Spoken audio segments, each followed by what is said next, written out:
Tá no carro, no celular, num aplicativo de corrida, o GPS virou o nosso guia invisível, aquela voz que sussurra direções do nosso ouvido. É uma presença constante, quase mágica. Mas a gente já parou para pensar no que está acontecendo de verdade por trás de tudo isso? São vozes que a gente ouve todo santo dia, né? Confiamos nelas para nos levar a lugares que a gente nunca foi, para encontrar amigos, para voltar para casa. E elas falam com uma certeza impressionante. E é aí que está a grande pergunta. Como é que essa tecnologia, a milhares e milhares de quilômetros de distância, sabe com exatidão onde a gente está a cada segundo? Bom, para entender isso, a gente precisa começar uma jornada. Uma jornada que começa muito, muito longe daqui. Tudo começa lá em cima, com uma constelação. Uma rede silenciosa que nos envolve o tempo todo. No vazio do espaço, nesse exato momento, tem uma dança perfeitamente coreografada acontecendo. O que a gente chama de GPS é, na verdade, uma frota de pelo menos 31 satélites operacionais. E eles não estão parados, não. Eles estão num balé perpétuo ao redor do nosso planeta. E a escala disso tudo é de tirar o fôlego. Pensa comigo. Eles orbitam a Terra a 20 mil quilômetros de altitude e viajam a uma velocidade alucinante de 14 mil quilômetros por hora. É uma rede de alta velocidade flutuando sobre as nossas cabeças. O melhor jeito de imaginar é pensar neles como faróis, na imensa escuridão do espaço. Cada um desses satélites transmite sem parar um sinal de rádio.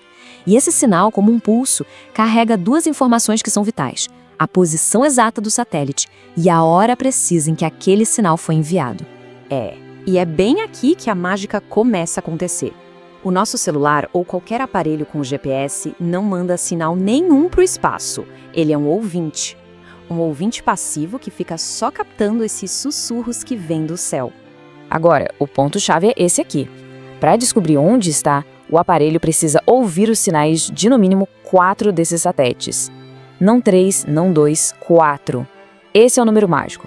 O que acontece é quase uma dança geométrica, sabe? Primeiro, o receptor ouve os sinais.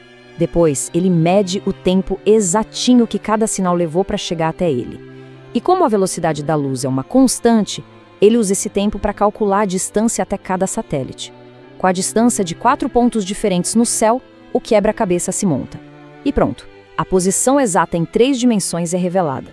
Só que para essa conta toda fechar, tudo, absolutamente tudo, depende de uma coisa só: uma precisão de tempo que beira o inacreditável. A gente está falando aqui de uma verdadeira corrida contra o próprio tempo. Lá em cima, a bordo de cada um desses satélites, tem uma peça de tecnologia fantástica: um relógio atômico. E isso não é um relógio qualquer. São os medidores de tempo mais precisos que a humanidade já conseguiu construir. Tão precisos que levariam milhões de anos para atrasar um único segundo. Para a gente ter uma ideia do porquê isso é tão crucial, vamos pensar numa fração de tempo quase imperceptível: 1 microsegundo. É um segundo dividido 1 milhão de vezes. E por que esse tempo tão pequeno importa tanto? Porque aqui a escala é tudo.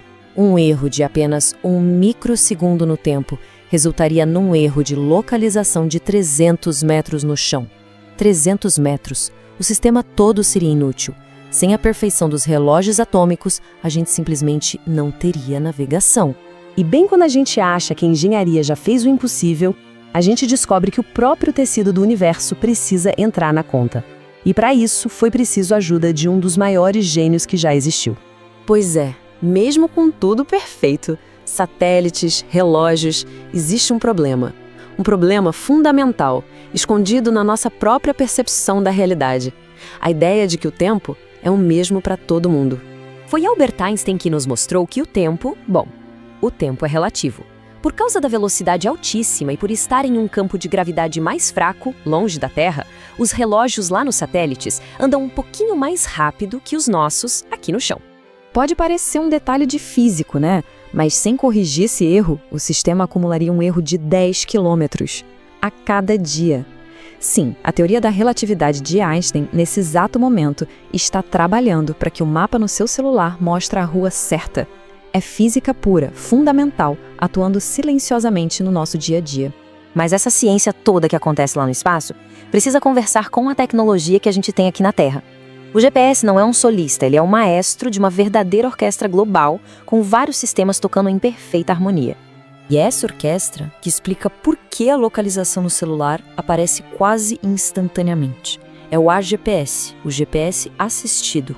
Ele usa as redes de celular e de Wi-Fi, que já estão por toda parte, para dar uma dica inicial para o aparelho, acelerando e muito o tempo que ele levaria para encontrar os satélites. E olha, essa orquestra é bem maior do que a maioria das pessoas imagina. O GPS, que é americano, não está sozinho. A Rússia tem o seu próprio, o GLONASS, a Europa tem o Galileu, a China, o Beidou. Os nossos aparelhos hoje são poliglotas. Eles ouvem vários desses sistemas ao mesmo tempo, o que garante uma precisão e uma confiabilidade que eram impensáveis. E essa jornada, essa história, ela tá longe de acabar. A busca por mais e mais precisão continua e está abrindo portas para um futuro que, até pouco tempo atrás, era coisa de ficção científica. Agora, a gente está entrando numa nova era, a era da precisão de centímetros. Não estamos mais falando de erros de metros. Estamos falando de nos localizar no mundo com a precisão de alguns centímetros. É um salto gigantesco. E essa precisão toda não é só um número bonito. Ela é a chave que abre a porta para um futuro que parecia de filme. Carros que dirigem sozinhos com total segurança, drones que entregam encomendas na nossa porta, uma agricultura tão precisa que consegue cuidar de cada planta uma por uma. Então, olha que jornada. Da mente de Einstein, lá no espaço profundo, até o aparelho na palma da nossa mão, o GPS se revela uma sinfonia silenciosa de ciência e tempo. Uma tecnologia que se tornou tão fundamental que se tornou invisível. E isso nos deixa com uma última reflexão. De todas as coisas maravilhosas que essa orquestra silenciosa tornou possíveis, qual é a aplicação mais incrível que ela trouxe para as nossas vidas? Nosso mundo é vasto, fascinante e cheio de segredos à espera de serem desvendados. Se você, como nós, ama descobrir e expandir seu olhar, não perca as próximas jornadas. Inscreva-se no canal agora mesmo, ative o sininho para não perder nenhuma nova descoberta e deixe nos comentários qual outro mistério você gostaria que desvendássemos juntos. A sua curiosidade é o nosso guia. Até a próxima grande aventura pelo saber.